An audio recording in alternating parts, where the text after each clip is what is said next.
যাত্রীরা কোনো করে শুনবে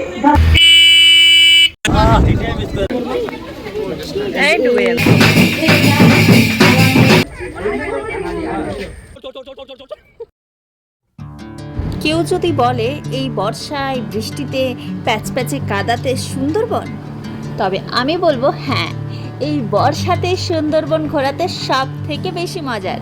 হ্যালো গাইস, চলে এসেছি আরও একটা নতুন ভিডিও নিয়ে। এই ভিডিওতে থাকছে সুন্দরবন ঘোরার সম্পূর্ণ তথ্য। প্রথমেই ঝিকঝিক করে চলে গেলাম শিয়ালদা থেকে ক্যানিং স্টেশনে। ওখানে মা তারা ট্রাভেল এজেন্সি আমাদের জন্য দাঁড়িয়েই ছিল। আমরা আসতেই টোটোয় করে আমাদের নিয়ে চলে গেল সোনাখালি ফেরিঘাটে। ওখান থেকেই লঞ্চে চেপে শুরু হলো সুন্দরবন যাত্রা। এই ট্যুরটা ছিল আমাদের 2 রাত 3 দিনের। আর এই 3 দিনের সারা দিন আমাদের থাকতে হয়েছিল গভীর জলের বুকে এই লঞ্চের ওপর। লঞ্চে উঠে চলে এলো চা আর ওয়েলকাম ড্রিঙ্কস।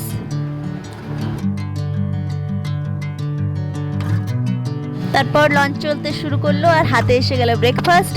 আর তারপরে পরেই আমুদে মাছ ভাজা। এই মাছটা আমি এখানেই প্রথমবার খেলাম, আর খেয়ে বুঝলাম যে না, এই মাছটা আমার জন্য তো নয়। তারপর সুন্দরবনের সুন্দর প্রাকৃতিক পরিবেশ দেখতে দেখতে আমরা এগিয়ে গেলাম।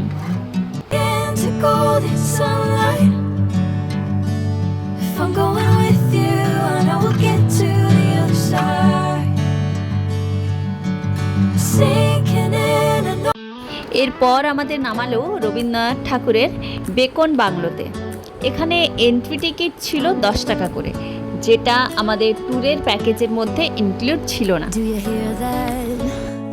My sanity about to break while everyone I know's out on a trip, on a boat, on a lake. I'm tired of feeling all FOMO, babe. I don't even care if we stay home, put our to-do list on ice. এখানে ভেতরে দেখার মতো সেরকমভাবে কিছুই ছিল না, শুধু বাংলোটাকে ঐতিহ্য হিসেবে রাখা হয়েছে। Do you hear that?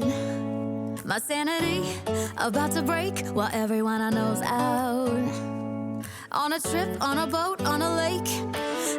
তারপরেই চলে এলো দুপুরের খাবার। ইলিশ আর চিংড়ির মারামারিতে হয়ে গেল আমাদের লাঞ্চ। তার কিছুক্ষণ পরেই ধরিয়ে দিয়ে চলে গেল একটা পেয়ারা, যেটা খেয়ে আমাদেরকে নেমে যেতে হলো পাখিরালয় ফেরিঘাটে। এই ফেরিঘাটটার পরিবেশটাও ছিল এত দারুণ যে মনে হচ্ছিল এখানেই কিছুক্ষণ দাঁড়িয়ে যায়। আর এই জায়গাটা দেখে মনেই হয়নি যে এটার ভেতরে কোনো গ্রাম থাকতে পারে। তো আমরা এখান থেকেই হেঁটে হেঁটে কিছুটা দূর গিয়েই পেয়ে গেলাম টিউলিপ হোমস্টে। এখানেই আমরা ছিলাম। চলো তোমাদেরকে রুমের ট্যুরটাও দেখিয়ে দিই কীরকম ছিল আমাদের রুমটা। এটা হচ্ছে আমাদের রুম, আর এটার ভেতরে হচ্ছে যে অ্যাটাচ বাথরুমও ছিল।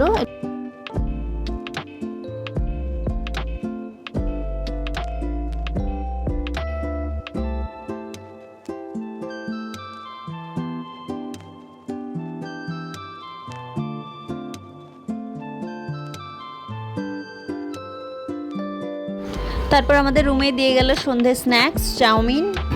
আর আমাদের জন্য সন্ধ্যায় আয়োজন করা হয়েছিল এখানে বিখ্যাত ঝুমুর নাচ। ঝুমুর নাচ দেখে ডিনার করতে বসে গেলাম। এই ট্রাভেল এজেন্সি ডিনারের জন্য অপশন রেখেছিল, যে যেটা খায় না তার জন্য ঠিকঠাক একটা অপশন ছিল। তারপরের দিন আবার বেরিয়ে পড়লাম লঞ্চে করে গভীর জঙ্গলের ভেতর দিয়ে রয়্যাল বেঙ্গল টাইগার দেখার উদ্দেশ্যে।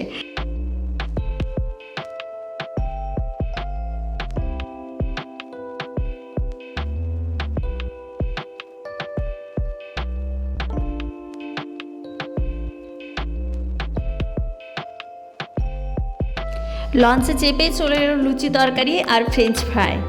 খাবার নিয়ে কোনো সমস্যা ছিল না, খাবার এরা টাইম টু টাইম একদম দিয়ে যাচ্ছিল লঞ্চের ওপর। লঞ্চে বসে দারুণভাবে শুধু খেয়ে যাও আর প্রাকৃতিক সৌন্দর্য দেখে যাও। এবার আমাদের নামালো দোবাকি ক্যাম্পে।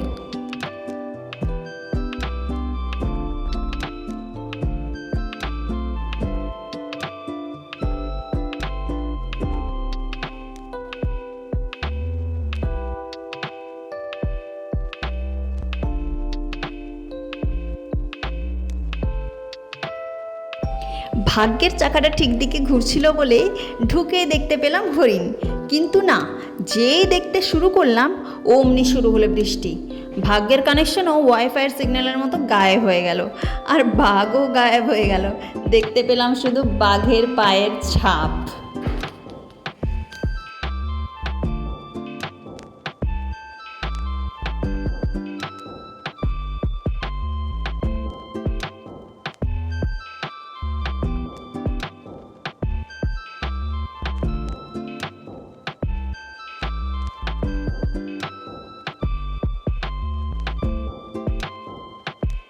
দেখো তো দেখো তো দেখো তো, এই গাছটা চিনতে পারছো কি না?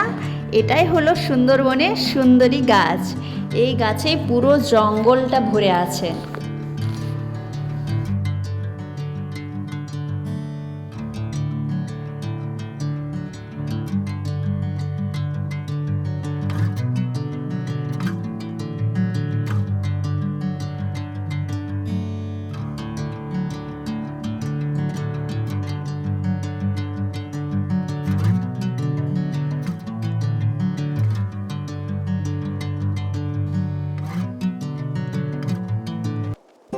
এরপর আমাদের নিয়ে গেল সম্পূর্ণ ম্যানগ্রোভ অরণ্যের ভেতর দিয়ে, দুই ধারে ঘন জঙ্গল আর মাঝে ঘূর্ণি নদী। এই নদীর ধারেই রয়্যাল বেঙ্গল টাইগার আসে জল খেতে। কিন্তু আজ আমি 100% শিওর যে আজ রয়্যাল বেঙ্গল টাইগার আসবে না, কারণ আজ আমি এসেছি। না না, কারণ আজ পূর্ণিমা, ভরা কাটাল হয়েছে, আবার বৃষ্টিও হয়েছে প্রচণ্ড, তাই ল্যান্ড পর্যন্ত একদম জল উঠে গেছে। আর এই পরিস্থিতিতে বাঘের দেখা পাওয়া আর ভগবানের দেখা পাওয়া একই ব্যাপার।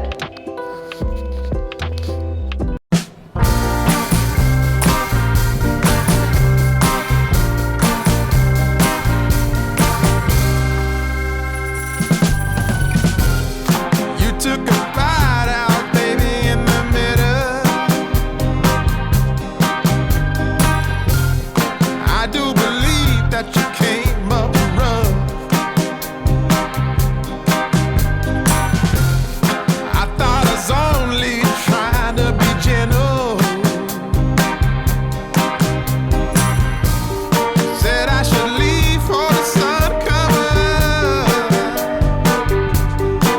You got hot, red hot now, baby. এরপর সুধন্যখালি অভয়ারণ্যের সবুজ সাপ দেখে ঘুরে চলে এলাম রুমে এসে ডিনার করে বেরিয়ে পড়লাম পরের দিন সজনেখালির উদ্দেশ্যে।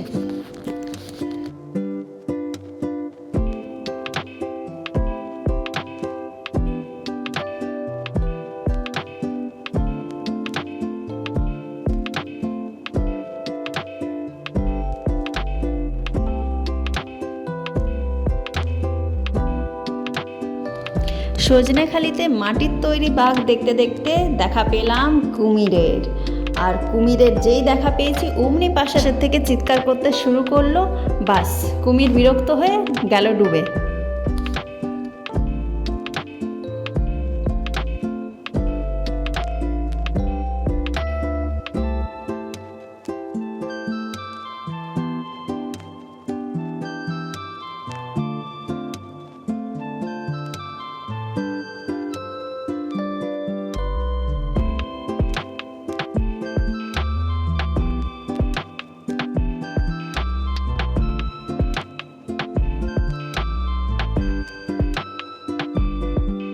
চলো এরপর লঞ্চটার একটা ট্যুর দিই।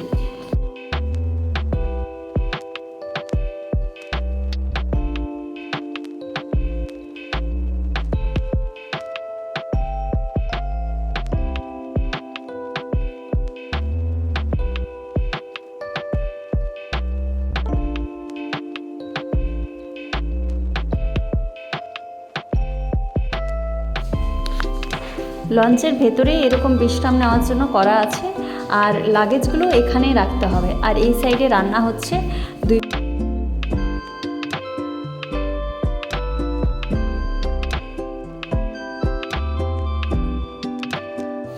আর এই দুই পাশে টয়লেটের ব্যবস্থাও করা আছে। মানে তুমি সারাদিন লঞ্চে থাকলে যা যা প্রয়োজন সব কিছুরই ব্যবস্থা করা আছে। তবে যে জিনিসগুলো নিজেদের নিয়ে যেতে হবে সেগুলো হলো কিছু ওষুধ, যেমন জ্বর, মাথা ব্যথা, পেট খারাপ, এই সমস্ত ইনো, ওয়ারেস, এই ওষুধগুলো নিয়ে যেতে হবে নিজেদের। আর 6 থেকে 7 বছরের নিচে বাচ্চাদের না নিয়ে গেলেই বোধহয় বেশি সুবিধা হবে, কারণ আমাদের লঞ্চে এরকম যারা বাচ্চা ছিল তাদের প্রচুর শরীর খারাপ হয়ে গিয়েছিল। সব মিলিয়ে বাইরের কোনো ফাস্টফুড খাবার না খেয়ে যদি ট্যুরটা কমপ্লিট করতে পারো, তাহলে সুন্দরবনের 3 দিনের ট্যুর তোমাদের অসাধারণ কাটবে। তাই সুন্দরবন তো একবার ঘুরে আসতেই হবে। আজকের মতো এখানেই শেষ, টাটা বাই বাই।